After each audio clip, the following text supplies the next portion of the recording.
Hi, I'm broadcasting from Rio Othon Palace in the heart of Copacabana Beach in Rio de Janeiro, the marvelous city. We are talking about the day 2 of CIPS 2018, and to talk about it I've got here the president of the Organizing Committee of CIPS 2018, Dr. Florian Kongoli. Dr. Florian, tell us a little bit about day 2 of CIPS 2018. It was great. It started with an excellent presentation from 2016 Nobel Prize winner Fraser Stoddart. What was interesting in his presentation was exactly the part where he was referring to the science without borders and to the importance of being free while you are doing scientific research. Not to be confined by borders of the past, of the existing knowledge, but to look at new ventures and new subjects without being restricted by the conventions. And also being without borders and being without, it is actually, he was speaking what we have in his own word without knowing what we have been keep saying all in our CIPS during the years. It was a very good match. Actually, he was supposed to be in our event many years ago. We were so good in matching ideas, and he didn't know. It's the first time he was participating here, and the match was perfect. Also, second one was a magnificent presentation from Professor Gaim. He is a Nobel Prize in Physics in 2010. He spoke about graphene, which is one of the discoveries that saw the light of application much faster than any other discovery in the world. And that's why he got a Nobel Prize winner so young. Because application helps also not only the society, but helps also recognition of the person who did the discovery. It would have been much harder for Nobel Prize Committee to award the Nobel Prize for a discovery that has been just in a series of academic papers. It's not enough. If you see the application, it helps a lot. It was the fastest applied discovery ever with graphene and still continues. So in that point of view, it's a very good fit with our goals and our framework of CIPS. And then we had, as I said, we have a great mixing of academics, industry, CEOs, and politicians. So the third presentation was from the CEO Yilmaz company. It is a mining and processing company with operation in many countries around the world. It's part of a Yildirim group. It's a big conglomerate company, a big player in the world in more than 40 countries. And he spoke about digitalization in mining industry. Mining industry is it's kind of old industry in parentheses. But when you digitalize it, it's not just because it makes it fancy, but increase productivity, protects the environment, develop people, freeze their energy, etc., etc. So it gives light directly to our goals, sustainability. So that's the link. Now the fourth one was from Professor Dora Nelson, the former president of American Chemical Society, a great lecture. And it was not about her normal research. What it was about tackling one of the part of sustainability, human life, developing human life and human life expectancy. And she gave some great statistics on the length of life expectancy in the United States, which were surprising. But this is groundbreaking. It's science who really shows the problem, but it's also science that can correct them most of the time. Government help, but if they don't have solutions given by science, they cannot even choose. Science starts, then the politicians after gather together to put the right boundaries. And if you are not too fast, these discoveries can be easily be abused. So science technology is about 10 steps ahead. When the politicians get together and put the framework, it's always late. So Donna gave a breakground presentation. It's a wake-up call for the governments to act. How are they going to achieve it? Without having solution of science is difficult. So science has to give the solutions. So it was a great plenary session in the first day. Then it was followed up by about 40 breakout sessions where science is dealt in deepness. So it is a really deep science.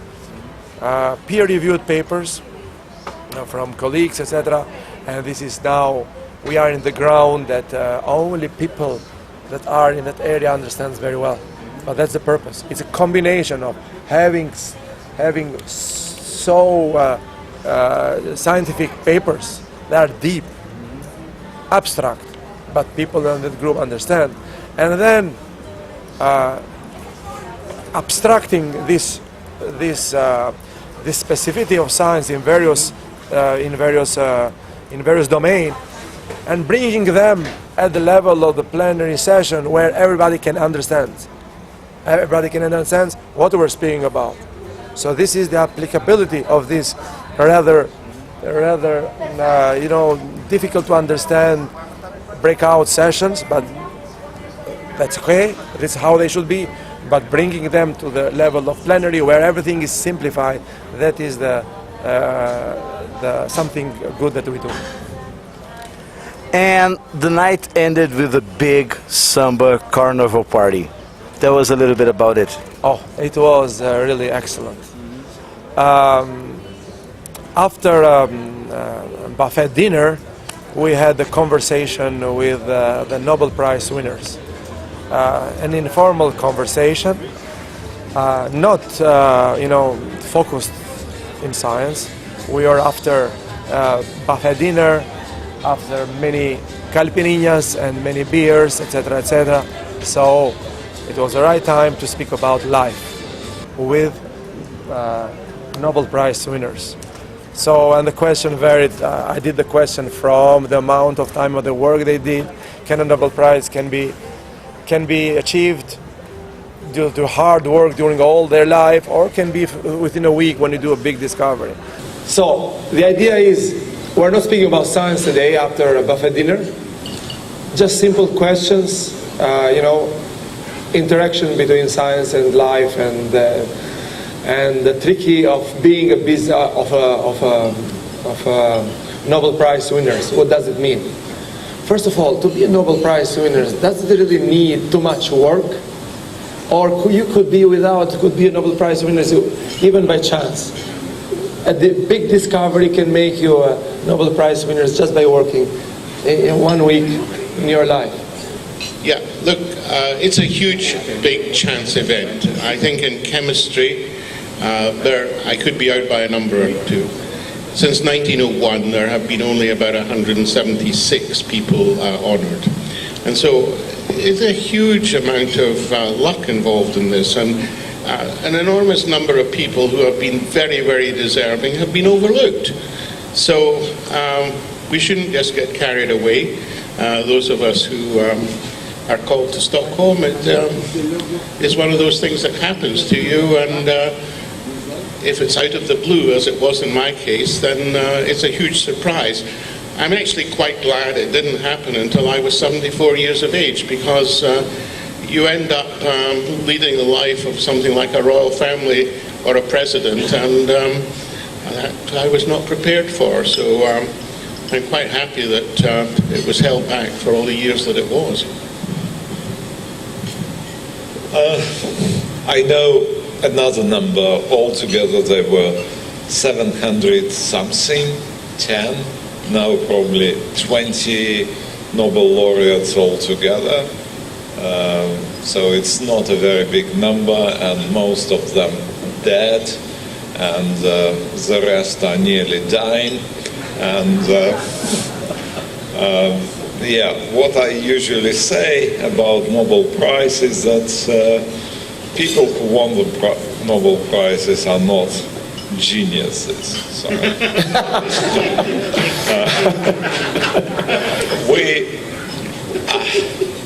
Looking at all Nobel Prizes I know, at least in detail, it's time to come for a particular discovery. And technology, science behind are ready for this to happen. And then some people are quicker than others, slightly smarter, slightly quicker. The difference is not that much. It's like, you know, Usain Bolt, who runs 100 meters in 8 something seconds, and most of us are just twice slower, so it's not a big difference. It's not like between leopard and a pig, so that's not the same difference. So we're just lucky being a little bit smarter and a little bit quicker, a little bit lucky, a little bit more serendipitous, but we're just bearers of those medals the humanity awards to themselves for particular progress in the human history. That's how I view it. Well, I think that you are largely okay with the way you feel. But I think something that should be told this audience is that it is not those who contributed most to the development of a field. It is those that are first who are selected. An extreme case was in 2002 when I got the Nobel Prize in Chemistry, and I got half of the prize and the other half went to 2 colleagues. Donna, there are only 3 or 4 women that have won a Nobel Prize. What's going on? When are you going to get one? I wish. So how many hours a day you work? Well, it varies depending on where I am. I mean, like here, not all that many, but back home, chemistry is my life. I mean, it's all I do. You know, whether it doesn't matter where I am, it's you know, if I'm at school or if I'm at home, I've learned to be portable. But that's the way I want it. I enjoy. I'm one of those people that's very fortunate to really, really enjoy the profession I selected. And I would suspect that most of us up here are the same way. You know, it's my hobby as well as my work, and it's my life. I asked them about what's the meaning of life, how they see the reality, how they can interact, etc., etc. So, are they geniuses or no? At the end, I ended up saying, okay, geniuses are immortal but also human. And you see that, you can understand it's a vicious circle here. So, the genius are immortal but also human. Thank you very much. But that's part of the event and it has to be informal. We had one of them, they said, game said that, sorry, the Nobel Prize winners are not geniuses. Yeah, what I usually say about Nobel Prize is that people who won the Nobel Prizes are not geniuses. Sorry. I agree and disagree. Depends. So, but they are authors of great discoveries. And what would be better after this informal and discussion with humor and about the happiness of life and the meaning of life and other various things to continue with a Brazilian samba show. It was great because, you know, people rarely have a chance to come in Brazil during carnival times. It is in February, middle of heavy academic classes, etc., etc. It's difficult. Brazilians know. The point was to make people feel in 1 hour carnival in Brazil. So we had bikini carnival dancers dancing on stage, interacting with people and with the Nobel Prize winners, meaning that this is carnival in Brazil, it's interaction, it's not just a show. So they started beautifully, and I got a carnival costume. And now we ask you to put your hands together, embracing the local culture. We now give you the president of this event, Dr. Florian.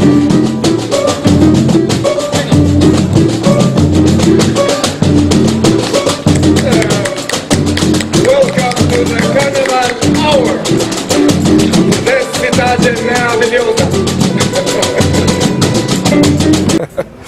From a serious, suit with a tie, I ended up with a carnival costume and with a carnival hat, and it was great. You will see that there was nobody, many participants danced, including all Nobel Prize winners with bikini carnival female Brazilian Rio de Janeiro dancers.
So, this was day 2 of SIPS 2018. I hope you enjoyed it. Stay tuned and watch more.